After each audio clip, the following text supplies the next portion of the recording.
আসসালামু আলাইকুম সুপ্রিয় শিক্ষার্থীরা, আজকে অনলাইন ক্লাসে তোমাদেরকে আবার স্বাগতম। আমি রাশিদুল ইসলাম, প্রভাষক বিষয় বিজ্ঞান বিভাগ, রাজশাহী বিভাগ মহানগর ডিগ্রি কলেজ, আড়াইহাজার নারায়ণগঞ্জ। আমাদের ধারাবাহিক ক্লাস চলছে। আজকে আমরা যে বিষয়টা আলোচনা করব, একাদশ দ্বাদশ শ্রেণীর যে প্রথম পত্রে নবম অধ্যায় আর্থিক বিবরণ, ফাইন্যান্সিয়াল স্টেটমেন্টস, অধ্যায় ৮, অধ্যায় ৯।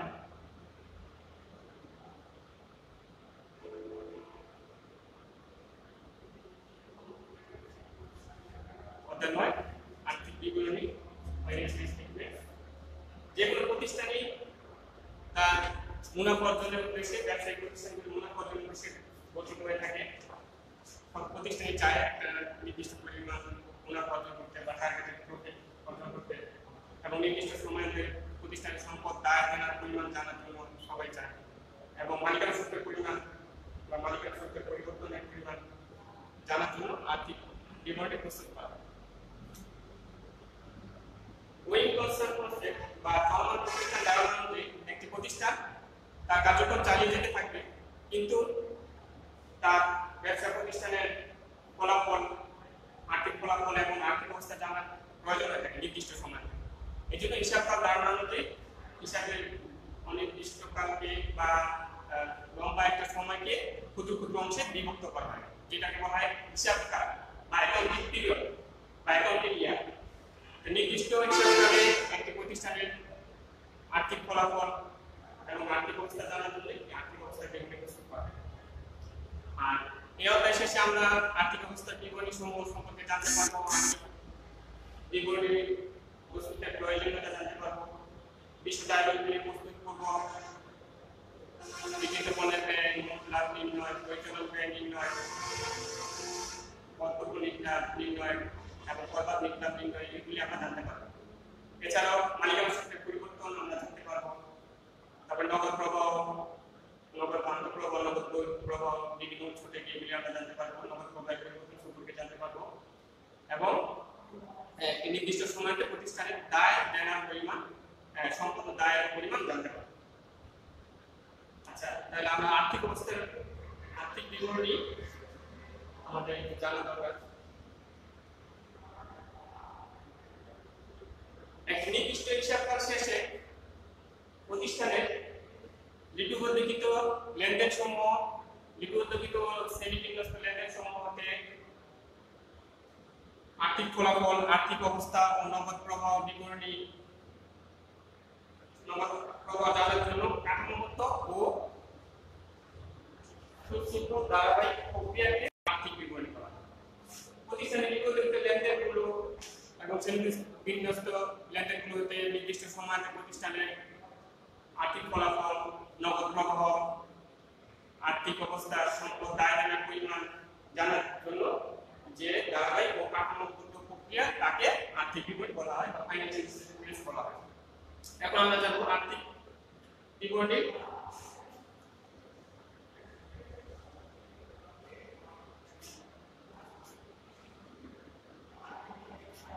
কম্পোনেন্টস বা আর্থিক বিবরণীর অংশ আইএস 11 অনুযায়ী আন্তর্জাতিক হিসাব মান বা আইএস 7 অনুযায়ী আর্থিক অবস্থার বিবরণীকে 5টি সংমিলিত অংশে বিভক্ত করা হয়। এক নম্বর হচ্ছে বিশদ আয় বিবরণী।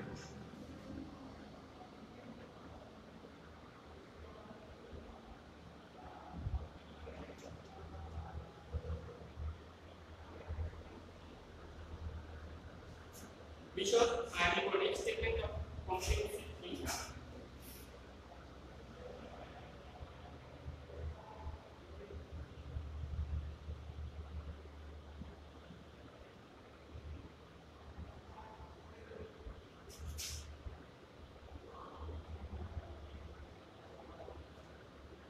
বিশদ আয় বিবরণী প্রস্তুত পূর্বক আমরা একটি ব্যবসা প্রতিষ্ঠানের নির্দিষ্ট সময়তে বিক্রয়, বিক্রিত পণ্যের ব্যয়, মোট মুনাফা, পরিচালন মুনাফা, নিট মুনাফা ইত্যাদি সম্পর্কে জানতে পারি, এবং সেবামূলক প্রতিষ্ঠানের মোট আয় সমূহ থেকে ব্যয় সমূহ বাদ দিয়ে নেট লাভ নির্ণয় করতে পারি। এটা আমরা বিস্তারিত পরে আলোচনা করব। 2 নম্বরটা হচ্ছে মালিকানা সত্ত্ব বিবরণী।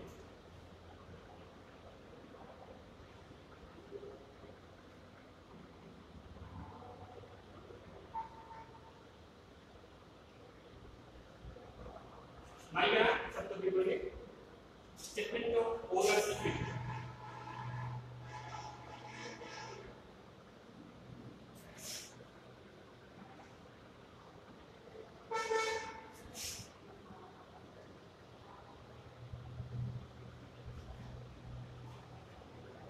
মালিকানা সূত্রের পরিবর্তন আমরা এই ইকুইটির মাধ্যমে জানতে পারি। ব্যবসা শুরুতে প্রারম্ভিক মূল্য এর সাথে ব্যবসায়িক আয় বা ক্ষতি হলে সমন্বয় করা হয়, মালিক কর্তৃক উত্তোলন ইত্যাদি সমন্বয় করার পর নির্দিষ্ট সময় শেষে বা আর্থিক বছর শেষে মালিকানা সূত্রের পরিবর্তন আমরা এই বিবরণীর মাধ্যমে জানতে পারি। এরপরে হচ্ছে 3 নম্বর আর্থিক অবস্থার বিবরণী।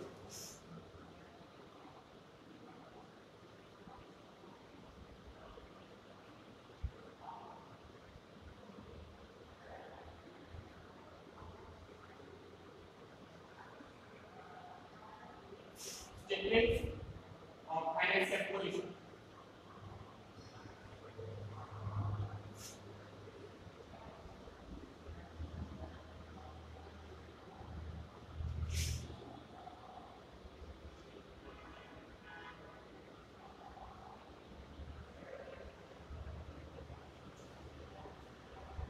আর্থিক অবস্থা বিবরণী। আর্থিক বছর শেষে একটি প্রতিষ্ঠানের সম্পদ, দায়, দেনার পরিমাণ জানার জন্য আর্থিক অবস্থার বিবরণী বা স্টেটমেন্টস অফ ফাইন্যান্সিয়াল পজিশন প্রস্তুত করা হয়। একটি প্রতিষ্ঠানের বছর শেষে সম্পদের পরিবর্তনের পরিমাণ বা মালিকানা সত্ত্ব এবং দায়ের পরিমাণ জানা যায়। আর্থিক অবস্থার বিবরণীর মাধ্যমে প্রতিষ্ঠানের ফাইন্যান্সিয়াল পজিশন বা আর্থিক অবস্থা আমরা জানতে পারি। এরপর নগদ প্রবাহ 4 নম্বর।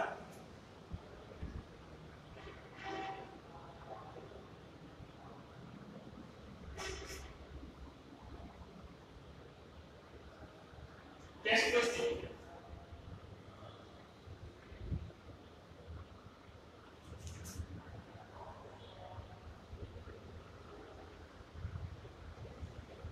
Cash flow statement নগদ প্রবাহ বিবরণীর মাধ্যমে আমরা একটি প্রতিষ্ঠানের নগদ প্রবাহের পরিবর্তন জানতে পারি। ক্যাশ ইনফ্লোস এন্ড আউটফ্লোস, নগদ অর্থের আন্তঃপ্রবাহ এবং বহিঃপ্রবাহ। বিভিন্ন ক্ষেত্রে আমাদের নগদ বহিঃপ্রবাহ হয়ে থাকে এবং বিভিন্ন খাত থেকে আমাদের নগদ আন্তঃপ্রবাহ হয়ে থাকে। নির্দিষ্ট সময় শেষে আমরা নগদ প্রবাহ বিবরণীর মাধ্যমে এই পরিবর্তনগুলো বা চেঞ্জেস ইন ক্যাশ বা স্টেটমেন্ট অফ ক্যাশ ফ্লো এর মাধ্যমে ক্যাশ ফ্লো স্টেটমেন্টের মাধ্যমে আমরা নগদ প্রবাহের পরিবর্তন সম্পর্কে ধারণা নিতে পারি। এই চারটি বিশদায় বিবরণী, স্টেটমেন্ট অফ কম্প্রিহেনসিভ ইনকাম, মালিকানা সূত্র বিবরণী, স্টেটমেন্ট অফ ওনার্স ইকুইটি, আর্থিক অবস্থা বিবরণী, স্টেটমেন্ট অফ ফাইন্যান্সিয়াল পজিশন, নগদ প্রবাহ বিবরণী, ক্যাশ ফ্লো স্টেটমেন্ট। আর এগুলি আমাদের স্বাধীনভাবে এই স্টেটমেন্টগুলি প্রস্তুত করতে গিয়ে আমাদের হিসাব বিজ্ঞানে ব্যবহৃত কিছু নীতিমালা এবং প্রয়োজনীয় গণনা কার্য করা হয়ে থাকে। এগুলি আমাদের হিসাব বিজ্ঞানের নীতিমালা অনুযায়ী কি করতে হবে, এই স্টেটমেন্টগুলি প্রস্তুত করতে হবে। এগুলো প্রস্তুত করতে গিয়ে অবশ্যই আমাদেরকে খেয়াল রাখতে হবে যে হিসাব বিজ্ঞানের নীতিমালা এখানে প্রয়োগ হচ্ছে কি, বা ইন্টারন্যাশনাল অ্যাকাউন্টিং স্ট্যান্ডার্ড বা আইএএস কর্তৃক যে মান প্রণয়ন করা হচ্ছে এগুলি প্রয়োগ করা হচ্ছে কিনা, অথবা জেনারেলি অ্যাকসেপ্টেড অ্যাকাউন্টিং প্রিন্সিপালস যে সাধারণভাবে গৃহীত হিসাব বিজ্ঞান নীতিমালা অনুযায়ী এগুলি প্রস্তুত করা হচ্ছে কিনা, এটা আমাদেরকে খেয়াল রাখতে হবে। সেটা হচ্ছে আর্থিক বিবরণীতে ব্যবহৃত প্রয়োজনীয় গুরুত্বপূর্ণ হিসাবের নীতিমালা।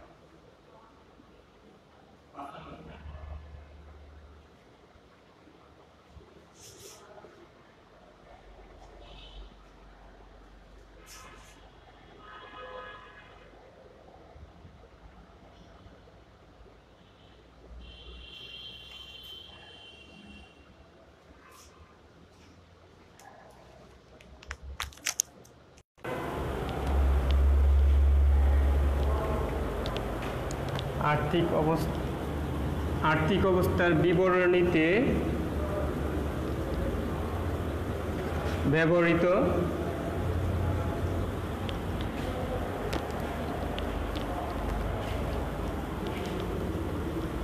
প্রয়োজনীয় নোট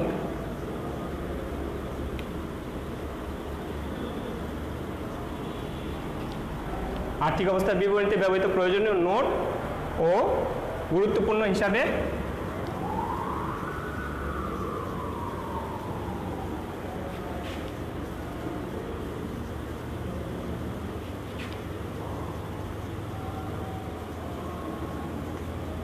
নীতিমালা। আর্থিক অবস্থার বিবরণীতে ব্যবহৃত প্রয়োজনীয় নোট ও গুরুত্বপূর্ণ হিসাবে নীতিমালা। Notes comprising a summary of significant accounting policies and other explanatory information. আর্থিক অবস্থা বিবরণীতে ব্যবহৃত প্রয়োজনীয় নোট ও গুরুত্বপূর্ণ হিসাব বিজ্ঞানের নীতিমালা যেটা আলোচনা করা হয়েছে এই 5টা অংশ। হ্যাঁ, IAS 7 অনুযায়ী আর্থিক অবস্থা বিবরণী এই 5টি অংশ থাকবে। আমরা পর্যায়ক্রমে এগুলি শিখব ইনশাআল্লাহ। ধারাবাহিকভাবে আমাদের আলোচনা চলতে থাকবে।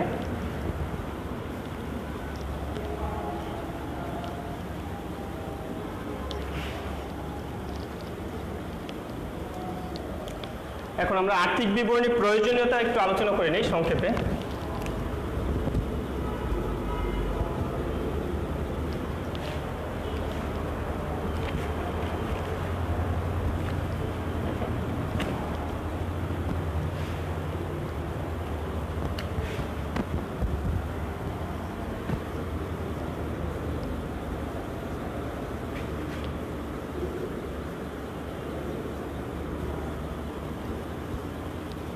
Importance or necessities of financial statements. আর্থিক বিবরণী গুরুত্ব। প্রতিটি প্রতিষ্ঠানই তার স্বার্থ সংশ্লিষ্ট প্রয়োজনীয় তথ্য জানতে চায়, আর হিসাব বিজ্ঞানের প্রয়োজনীয় কাজ সমাধান করার পরে গুরুত্বপূর্ণ তথ্য সংশ্লিষ্ট প্রয়োজনীয় কর্তৃপক্ষের নিকট বা সংশ্লিষ্ট প্রয়োজনীয় বিভিন্ন ব্যক্তিবর্গের নিকট কি তথ্য প্রকাশ করে থাকে, ইনফরমেশন, অ্যাকাউন্টিং ইনফরমেশন বা হিসাব তথ্য দিয়ে থাকে। প্রতিটি প্রতিষ্ঠান বা প্রতিটি ব্যক্তি তার নিজস্ব স্বার্থে এই হিসাব বিজ্ঞানে ব্যবহৃত তথ্যসমূহ কি ব্যবহার করে থাকে। হ্যাঁ, যেমন ম্যানেজমেন্ট, ব্যবস্থাপক, মালিক, সরকার, শেয়ার হোল্ডাররা বা ঋণদাতাগণ যারা আছে, ইনভেস্টর্স, বিনিয়োগকারী, প্রত্যেকে তাদের নিজ নিজ প্রয়োজনে হিসাবের গুরুত্বপূর্ণ তথ্যগুলি ব্যবহার করে থাকে। আর আর্থিক বিবরণীর গুরুত্ব সেদিক থেকে অনেক বেশি প্রয়োজনীয়, কারণ একটি প্রতিষ্ঠানের আর্থিক বিবরণীকে বলা হয় প্রতিষ্ঠানের প্রতিবিম্ব বা mirror of A financial institution. হ্যাঁ, আমরা আয়নাতে যেরকম আমাদের ছবি দেখি বা চেহারা দেখি, আর্থিক বিবরণীর মাধ্যমে একটি প্রতিষ্ঠানের সার্বিক আর্থিক অবস্থা, আর্থিক ফলাফল, হ্যাঁ, সম্পদ দায়ের অবস্থা, মালিকানা সত্ত্বের পরিবর্তন, নগদ প্রবাহের আন্তঃপ্রবাহ, বহিঃপ্রবাহ, হ্যাঁ, সার্বিকভাবে আমরা এগুলি জানতে পারি। তো এই জন্য আমরা আর্থিক বিবরণীর গুরুত্বগুলি একটু দেখে নিই।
আর্থিক বিবরণীর গুরুত্বের মধ্যে আমাদের এই পয়েন্টগুলো আমরা একটু খেয়াল করে নিই।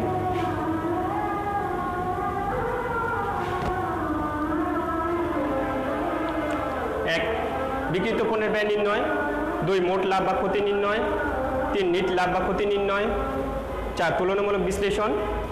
5 নগদ প্রবাহ, 6 সম্পত্তি ও দায় দেনা নির্ণয়, 7 প্রয়োজনীয় তথ্যের যোগান। এটা একটু আলোচনা করা দরকার বিস্তারিত।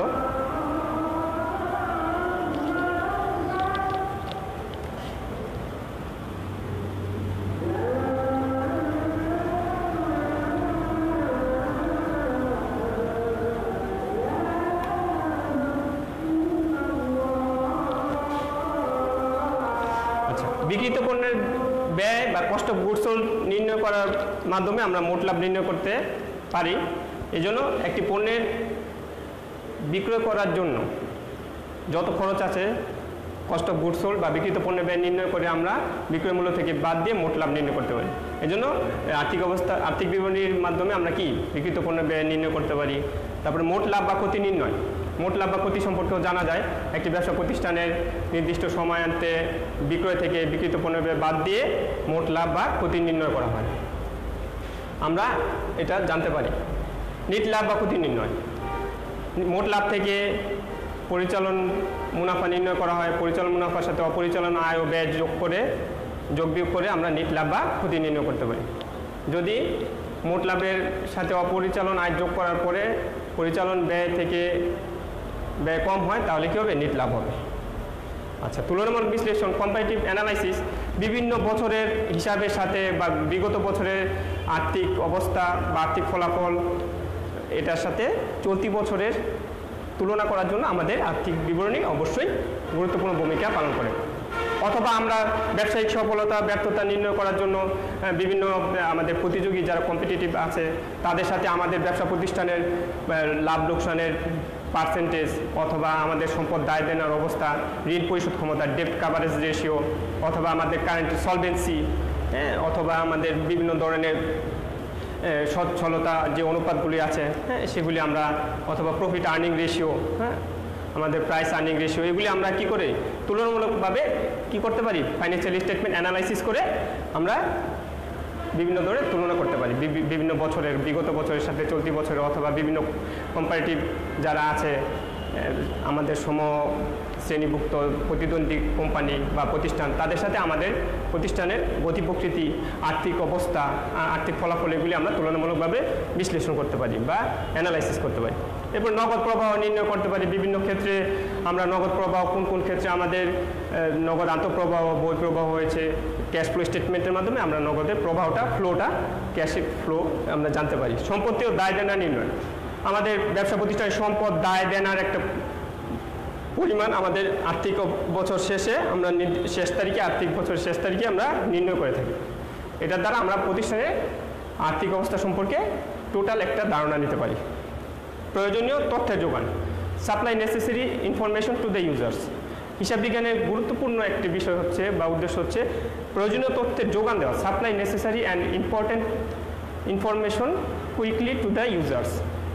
স্বার্থ সংশ্লিষ্ট বিভিন্ন পক্ষ যেমন সরকার, তারপরে মালিক, ব্যবস্থাপনা কর্তৃপক্ষ, তারপরে আর্থিক প্রতিষ্ঠান যেগুলি আছে বিভিন্ন ধরনের আমাদের আর্থিক ব্যবস্থাপক বা ফাইন্যান্সিয়াল ম্যানেজার, এরপরে আমাদের বিভিন্ন ধরনের রেগুলেটরি বডিস আছে, আয়কর কর্তৃপক্ষ, বিভিন্ন ধরনের সরকারি সংস্থা, তাদেরকে প্রয়োজনীয় তথ্যের যোগান দিতে আমাদের আর্থিক বিবরণী গুরুত্বপূর্ণ ভূমিকা পালন করে থাকে। এজন্য আমাদের আর্থিক বিবরণীর এই অধ্যায় সম্পর্কে আমাদের পরিপূর্ণ একটা ভালো ধারণা থাকতে হবে। তাহলে আমরা মোটামুটি একটা ধারণা নিলাম এটা গুরুত্ব সম্পর্কে।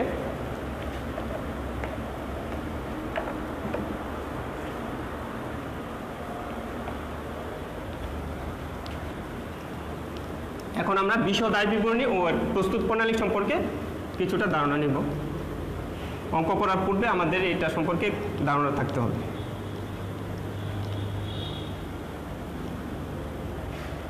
বিশদ আয় বিবরণী ও এর প্রস্তুত প্রণালী।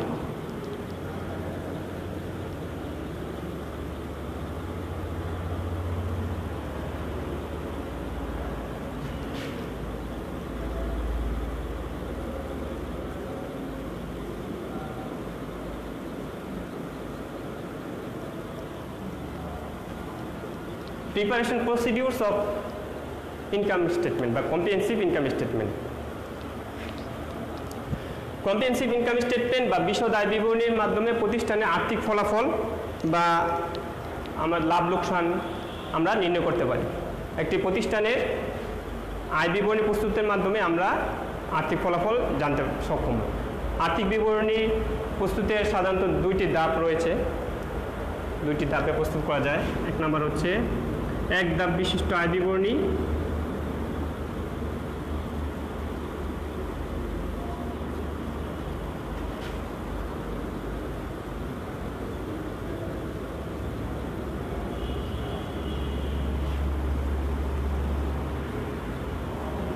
বা সিঙ্গেল স্টেপ ইনকাম স্টেটমেন্ট।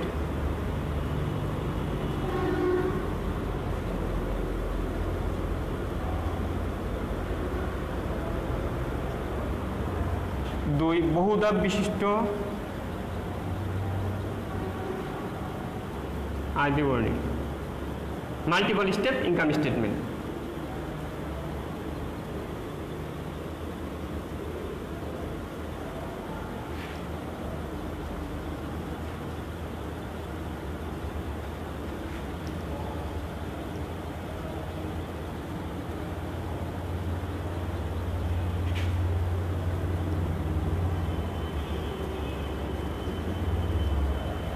এক ধাপ বিশিষ্ট আয় বিবরণী বা সিঙ্গেল স্টেপ ইনকাম স্টেটমেন্ট সাধারণত আমাদের ছোটোখাটো ব্যবসা প্রতিষ্ঠানের ক্ষেত্রে অথবা সেবামূলক প্রতিষ্ঠান, সার্ভিস প্রোভাইডিং কনসার্ন বা সেবা যারা প্রদান করে তাদের ক্ষেত্রে আমরা এই পদ্ধতিটা বেশি প্রয়োগ করা হয়ে থাকে। আমরা জানি প্রতিষ্ঠানের কার্যক্রমের ভিত্তিতে বা অ্যাক্টিভিটিসের ভিত্তিতে প্রতিষ্ঠানকে স্বাভাবিকভাবে তিনটা শ্রেণীতে ভাগ করা হয়ে থাকে, যেমন উৎপাদনকারী বা ম্যানুফ্যাকচারিং কনসার্ন, উৎপাদনকারী প্রতিষ্ঠান, তারপর সেবামূলক প্রতিষ্ঠান, সার্ভিস প্রোভাইডিং কনসার্ন এবং কেনাবেচামূলক বা ট্রেডিং কনসার্ন। তো আমাদের অঙ্ক করতে যে সাধারণভাবে সেবামূলক প্রতিষ্ঠানের ক্ষেত্রে আমাদের এক ধাপ বিশিষ্ট আয় বিবরণীটা ব্যবহার করে থাকি। এক্ষেত্রে আমাদের মোট লাভ বা নেট লাভ নির্ণয়ের ক্ষেত্রে আমাদের প্রথমে আমাদের বিভিন্ন ধরনের আয়গুলি যোগ করতে হবে, যেমন সেবা এর সাথে সংশ্লিষ্ট অন্যান্য যত আয়গুলি আছে, নির্দিষ্ট সময়ান্তে যে আয় অর্জিত হয়েছে আয়ের সাথে ব্যয় ম্যাচিং কনসেপ্ট অনুযায়ী আমাদের কি করতে হবে, সমন্বয় করতে হবে। তাহলে সংশ্লিষ্ট অর্থ বছরে যত আয় হয়েছে সেই আয়গুলি আমাদের একসাথে নিয়ে আসতে হবে, এখানে যোগ করতে হবে, এবং এখান থেকে যত ব্যয় পরিচালন ব্যয় সবগুলি ব্যয় আমাদের একভাবে একই ধাপে আমরা কি ক্লাসিফিকেশন না করে পরিচালন আলাদাভাবে না দেখে একসাথে সব ব্যয়গুলি দেখানো হয়। তাহলে এক্ষেত্রে মোট আয় সমূহ থেকে ব্যয় সমূহ বাদ দেওয়ার পরে আমাদের একটা ফলাফল বের হয়, নেট লাভ অথবা নেট ক্ষতি বের হয়ে যায়। এটা হচ্ছে এক ধাপ বিশিষ্ট আয় বিবরণীর ক্ষেত্রে। আর বহু ধাপ বিশিষ্ট আয় বিবরণী বা মাল্টিপল স্টেপ ইনকাম স্টেটমেন্টের ক্ষেত্রে আমাদের আয় সমূহ থেকে ব্যয় সমূহ আমাদের ধারাবাহিকভাবে স্টেপ বাই স্টেপ আলাদাভাবে দেখানো হয়। যেমন প্রথমে আমাদের সাধারণত কেনাবেচামূলক প্রতিষ্ঠানের ক্ষেত্রে এগুলি প্রয়োগ করা হয়ে থাকে, এখানে ভেঙে ভেঙে দেখানো হয়। প্রথম নেট আয়, যেমন বিক্রয় আয়, প্রত্যক্ষ আয়ের সাথে বিক্রিত পণ্যের ব্যয় সমন্বয় করা হয়। আয় থেকে বিক্রিত সেবা বিক্রয় আয় থেকে বিক্রিত পণ্য ব্যয় বাদ দিলে আমাদের মোট লাভ বের হয়। মোট লাভের সাথে পরোক্ষ পরিচালন আয় যোগ হয়, এরপরে পরিচালন ব্যয় বিয়োগ করার পরে পরিচালন মুনাফা বের হয়, পরিচালন মুনাফার সাথে অপরিচালন আয় যোগ হয় এবং অপরিচালন ব্যয় বিয়োগ করে করপূর্ব নেট লাভ বের করা হবে। এরপরে আয়কর বাদ দেওয়ার পরে করবাদ নেট লাভ বের হয়। তাহলে এটা স্টেপ বাই স্টেপ আমাদের আয় এবং ব্যয়গুলি ধাপে ধাপে ভেঙে ভেঙে দেখাতে হবে। এটা হচ্ছে বহু ধাপ বিশিষ্ট আয় বিবরণী। তো যেহেতু আমাদের অঙ্ক করতে যে আমাদের এক ধাপ বিশিষ্ট আয় বিবরণীটা আগে শিখতে হবে ধারাবাহিকভাবে। ইনশাল্লাহ আমরা পরবর্তী ক্লাসে আমাদের যেহেতু এই ক্লাসগুলি ধারাবাহিকভাবে চলছে, আমরা অঙ্কগুলো সেভাবে পর্যায়ক্রমে আমাদের আলোচনার মধ্যে নিয়ে আসার চেষ্টা করবো ইনশাল্লাহ, যাতে তোমরা ক্লাসটা বাড়িতে থেকেও সম্পন্ন করতে পারবে। যারা লাইভে আছো তারা দয়া করে তোমরা একটু বই সামনে রাখবে, টেস্ট পেপার অথবা আমাদের বইয়ের পিছনে যে বোর্ডের অংশ বোর্ডের প্রশ্নগুলি আছে সেই অংশটা আমাদের কাজে লাগবে। আর বাসায় তোমরা এই লেকচারগুলি যদি ফলো করো তাহলে তোমাদের অঙ্ক করতে যে সুবিধা হয়। এই জন্য তোমরা দয়া করে এই বন্ধের মধ্যে যেহেতু আমাদের ক্লাস করা সম্ভব হচ্ছে না, এগুলি বাসায় লেকচারটা ফলো করবে এবং যেগুলো প্রয়োজনে তোমরা আমাদের সাথে যোগাযোগ করলে এটা কী হয়, জিনিসটা তোমাদের সমস্যা হলে সমাধান করা সম্ভব হয়। আমাদের সাথে যোগাযোগ করবে তোমরা।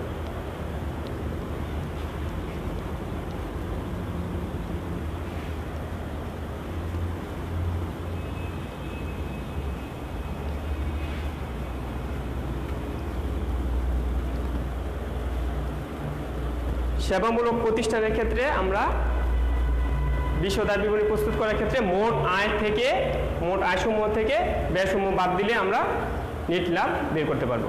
যেমন সেবায় অন্যান্য আয় যেগুলি আছে, সেবায় কমিশন প্রাপ্তি, শিক্ষানবিশ সালামের প্রাপ্তি, বিনিয়োগের সুদ, অন্যান্য আয় সব যেগুলো আছে একবারে যোগ করে মোট আয় নির্ণয় করা হবে। এরপরে ব্যয়সমূহ পরিচালনা অপরিচালনা সমস্ত ব্যয় বাদ দিয়ে বেতন ভাড়া, বিজ্ঞাপন খরচ, এরপরে ঋণের সুদ, ব্যাংক ঋণের সুদ যা আছে সমস্ত পরিচালনা পরিচালন সব ব্যয়গুলি একসাথে যোগ করে আয় থেকে ব্যয়সমূহ বাদ দিলে আমাদের নিট লাভ বা নিট ক্ষতি বের হয়ে যাবে। তো সেক্ষেত্রে আমরা একটা অঙ্ক করতে চাচ্ছি। ঢাকা বোর্ড 2017, প্রিয় শিক্ষার্থীরা তোমরা ঢাকা বোর্ড 2017 সালের অঙ্কটা বের করবে। 2 নাম্বার ঢাকা বোর্ড 2017।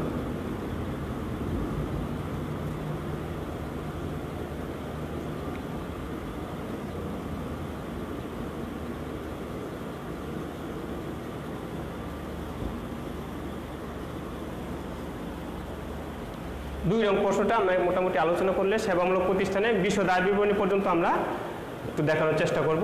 পরবর্তী ধাপে আমরা আর্থিক অবস্থার বিবরণী ইনশাল্লাহ করার চেষ্টা করব। আচ্ছা, এখানে একটু তথ্যটা আমি তোমাদের একটু জানিয়ে দিচ্ছি। প্রান্তিক ট্রেডার্সের রেয়া মিল অন্যান্য তথ্য নিম্নরূপ। রেয়া মিলে দেওয়া আছে 31 ডিসেম্বর 2014 সালে। এখানে দেওয়া আছে হাতে নগদ, প্রাপ্য হিসাব, সাপ্লাইজ, অগ্রিম বীমা, আসবাবপত্র, বেতন খরচ, ভাড়া খরচ, মূলধন, সেবা আয়, পুঞ্জীবিত অবচয়, আসবাবপত্র, অনুপার্জিত সেবা আয়, প্রদেয় হিসাব। এটা হচ্ছে রেয়া মিল দেওয়া আছে। আর অন্যান্য তথ্য বা সমন্বয়ের মধ্যে আছে 2000 টাকার সাপ্লাইজ অব্যবহৃত রয়েছে যা হিসাবভুক্ত হয়নি। সাপ্লাইজ খরচ আমরা জানি এটা অব্যবহৃত থাকলে আমাদের সাপ্লাইজ খরচ থেকে বাদ দিয়ে দেখাতে হবে, অব্যবহৃত সাপ্লাইজ চলতি সম্পদের মধ্যে আসবে। এরপর 2 নাম্বার চলতি বছরে ভ্রমণ খরচ বাবদ 8000 টাকা ব্যয় করা হয়েছে যা হিসাবভুক্ত হয়নি। ভ্রমণ খরচটা ট্রাভেলিং এক্সপেন্স, এটা আমাদের ব্যয়ের মধ্যে আনার কথা ছিল কিন্তু আমাদের হিসাবভুক্ত হয়নি, তাহলে আমাদের এটা ব্যয়ের মধ্যে আনতে হবে। এরপর 3 নাম্বার আছে 6000 টাকার সেবা দ্বারে প্রদান করা হয়েছে যা হিসাবভুক্ত হয়নি। দ্বারে সেবা প্রদান করা হয়েছে 6000 টাকা, তাহলে আমাদের সেবার সাথে এই দ্বারে সেবা প্রদান বাবদ আয়টা কী হবে? যোগ হবে। আচ্ছা, এরপরে 4 নাম্বার সমন্বয় আসবাবপত্রের আনুমানিক আয়ুষ্কাল 5 বছর।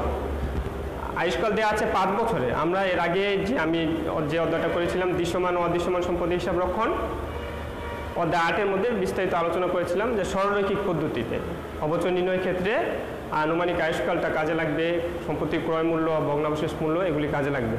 তো এখানে যেহেতু সম্পত্তির মূল্য দেওয়া আছে, আসবাবপত্রের মূল্য দেওয়া আছে 80,000 টাকা এবং আমাদের আয়ুষ্কাল দেওয়া আছে 5 বছর, তাহলে 80,000কে 5 দিয়ে ভাগ করলে আমরা 1 বছরের অবচয় বের করতে পারবো।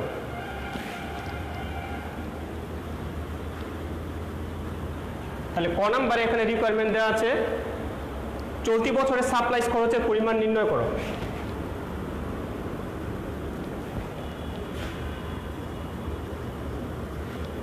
চলতি বছরের সাপ্লাইজ খরচের পরিমাণ নির্ণয়।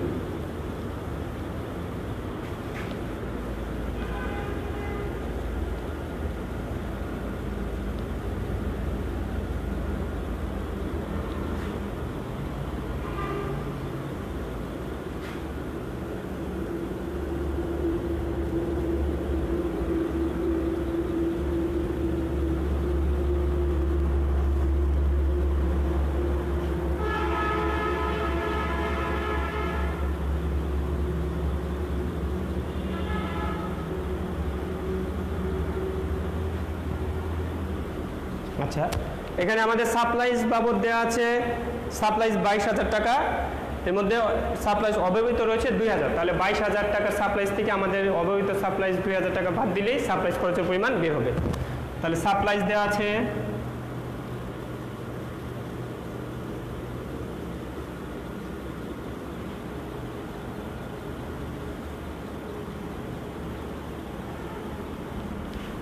সাপ্লাইজ 22,000 বাদ অব্যবহৃত বা আনইউজড সাপ্লাইজ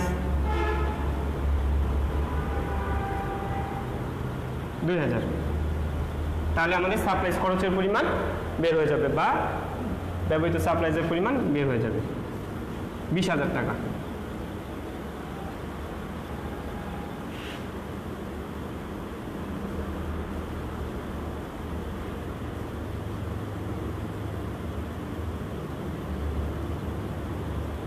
সাপ্লাইজ খরচ 20,000।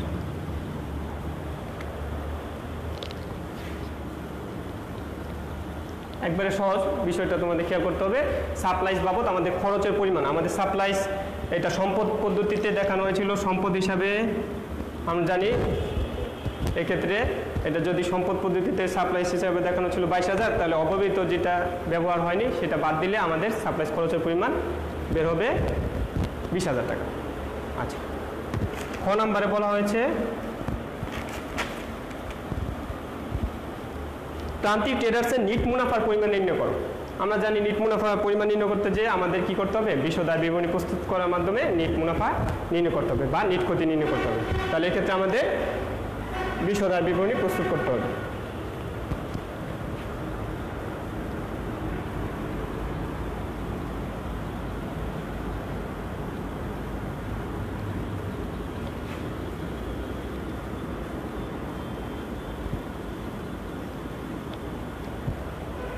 প্রিয় শিক্ষার্থীরা, তোমরা আবারও বলছি, খেয়াল করো, ঢাকা বোর্ড 2017 সালে 2 নং প্রশ্ন, সেবামূলক প্রতিষ্ঠানের বিশদ বিবরণীটা আমরা দেখাচ্ছি। প্রান্তিক ট্রেডার্স,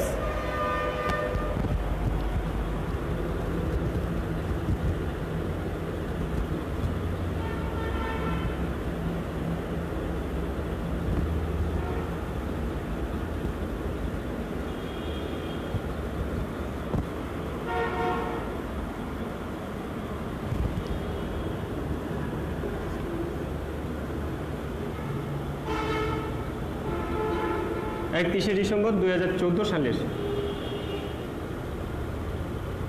সমাপ্ত বছরের জন্য প্রস্তুত।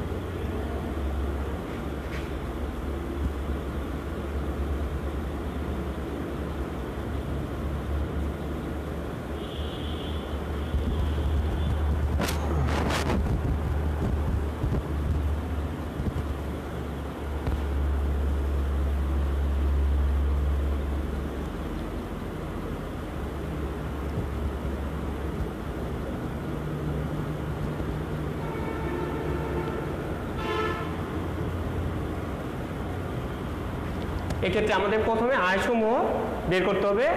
মোট আয়সমূহ থেকে মোট ব্যয়সমূহ বা টোটাল ইনকাম থেকে টোটাল এক্সপেন্স বাদ দেওয়ার পরে আমরা নেট প্রফিট আর লস বের হবে আমাদের। তাহলে মোট আয়সমূহ আগে,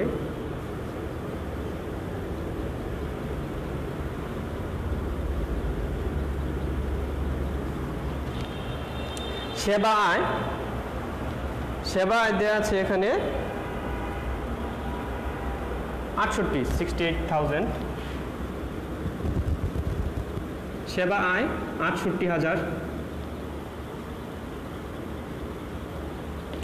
এখানে আমাদের দাঁড়ে সেবা আয় বা প্রাপ্য সেবা আয় যোগ করতে হবে 6,000 টাকা।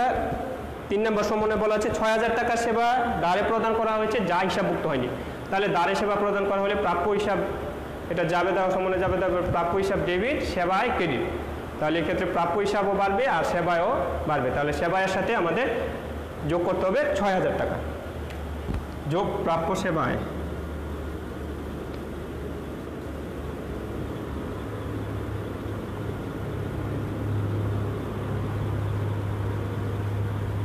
তাহলে আয় সমূহ, আর এখানে আয় কোনো আয় দেওয়া নেই আমাদের, 74,000, 74,000 টাকা হচ্ছে মোট আয়, টোটাল ইনকাম। এখন এখান থেকে আমাদের ব্যয়সমূহ বাদ দিতে হবে।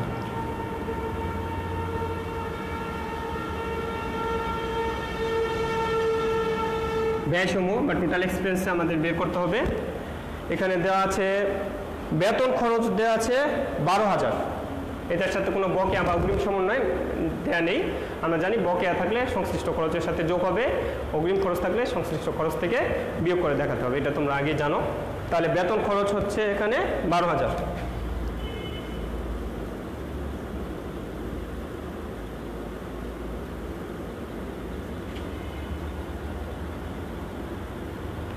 বেতন খরচ 12,000 টাকা। ভাড়া খরচ এখানে আছে 10,000 টাকা।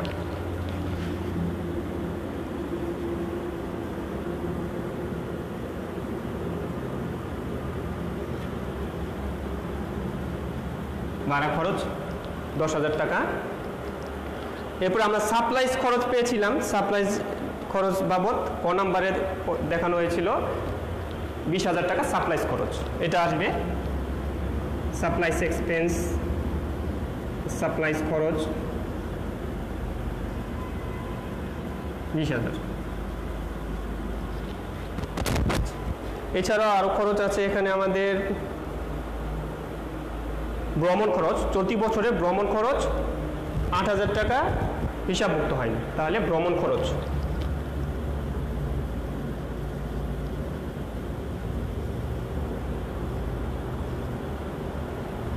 ভ্রমণ খরচ বাবদ 8,000 টাকা আসবে এখানে। এরপরে আমাদের আরেকটা খরচ আছে অবচয় খরচ। অবচয় খরচে এখানে আসবাবপত্রের পরিমাণ দেওয়া আছে 80,000 টাকা এবং আনুমানিক আয়ুষ্কাল বা এস্টিমেটেড ইউজফুল লাইফ ধরা হয়েছে 5 বছর। তাহলে আমাদের সরলরৈখিক পদ্ধতিতে আমরা আগে অবচয় শিখিয়েছিলাম। অবচয় বের করার ক্ষেত্রে ক্রয়মূল্য বিয়োগ আয়ুষ্কাল। সম্পত্তির ক্রয়মূল্য কত হাজার, বার্ষিক অবচয় নির্ণয় করবো আসবাবপত্রের। তাহলে 80,000 টাকা হচ্ছে সম্পত্তির ক্রয়মূল্য। আসবাবপত্রের ক্রয়মূল্য 80,000 ভাগ আয়ুষ্কাল 5 বছর। তাহলে 80,000 টাকাকে 5 বছর দিয়ে ভাগ করতে হবে।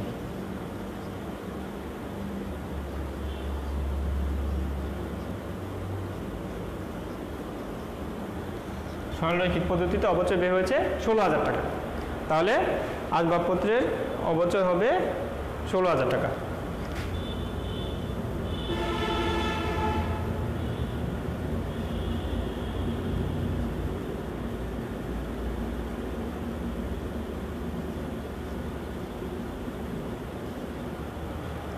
অবচয় খরচ আসবাবপত্র 16,000। এগুলো হচ্ছে মোট ব্যয়। এখানে ব্যয় হচ্ছে এই 5টা 1 2 3 4 5 বেতন খরচ, ভাড়া খরচ, সাপ্লাইজ খরচ, ভ্রমণ খরচ, অবচয় খরচ। এগুলি যোগ করতে হবে 66,000। মোট খরচ হচ্ছে 66,000 টাকা।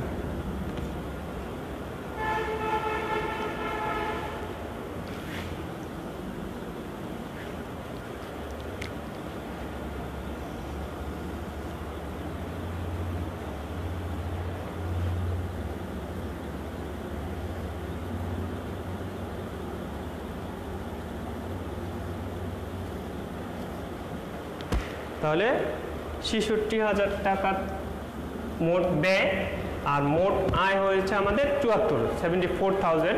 74,000 টাকা থেকে 66,000 টাকা বাদ দিলে আমাদের নেট লাভের পরিমাণ বের হবে। এখানে আয় বেশি হয়েছে 8,000 টাকা নেট প্রফিট আর নেট লাভ।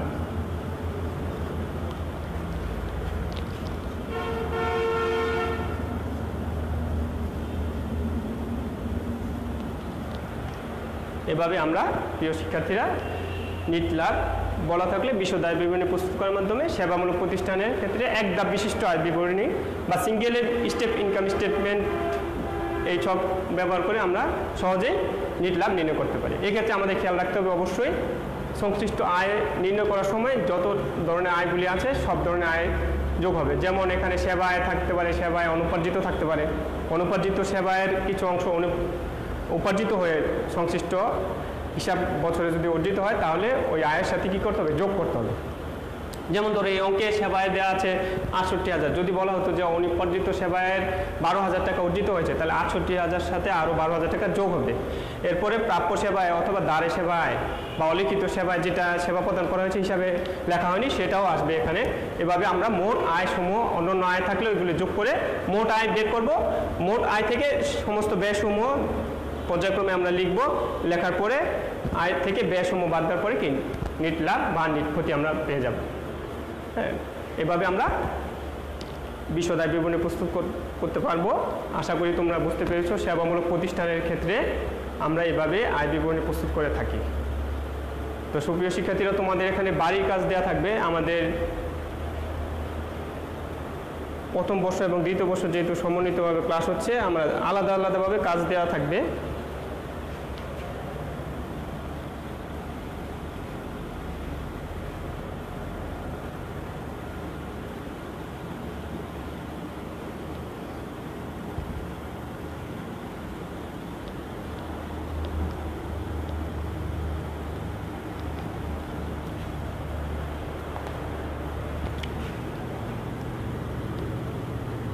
যারা 2020-21 শিক্ষাবর্ষের আছো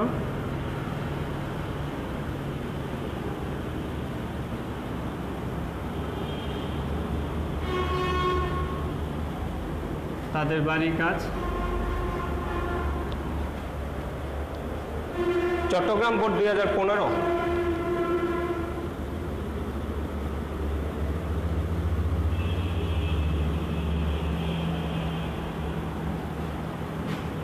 প্রশ্ন 1 নং অঙ্কটা তোমরা সলভ করার চেষ্টা করবে, এরপরে আমাকে জানাবে। আমার ইমেইলে তোমরা পাঠিয়ে দিতে পারো উত্তর, অথবা আমাদের যে কোনোভাবে তোমাদের যোগাযোগ করলেই পারো। বাড়ির কাজটা কমপ্লিট করতে হবে তোমাদের। 2019-2020 শিক্ষাবর্ষে যারা আছো, অর্থাৎ যারা সেকেন্ড ইয়ারে আছো, তাদের জন্য বাড়ির কাজ হচ্ছে দিনাজপুর বোর্ড 2016।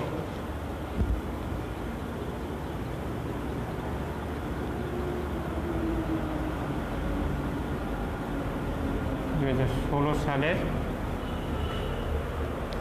1 নং অঙ্ক,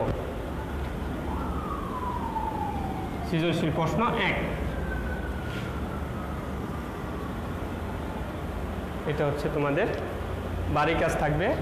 আর আমার ইমেল অ্যাড্রেস দিয়ে দিচ্ছি, তোমরা পাঠাতে পারো বাড়ির কাজ করে। আশা করি সবাই পাঠাবে।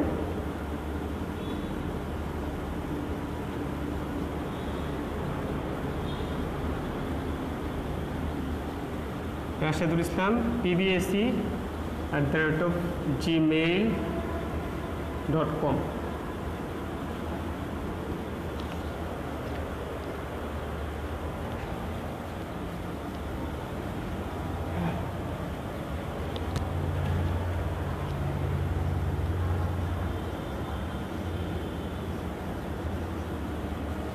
এই ঠিকানায় অথবা আমার মেসেঞ্জারে, আমার মোবাইল নাম্বারে মেসেঞ্জারেও পাঠাতে পারো।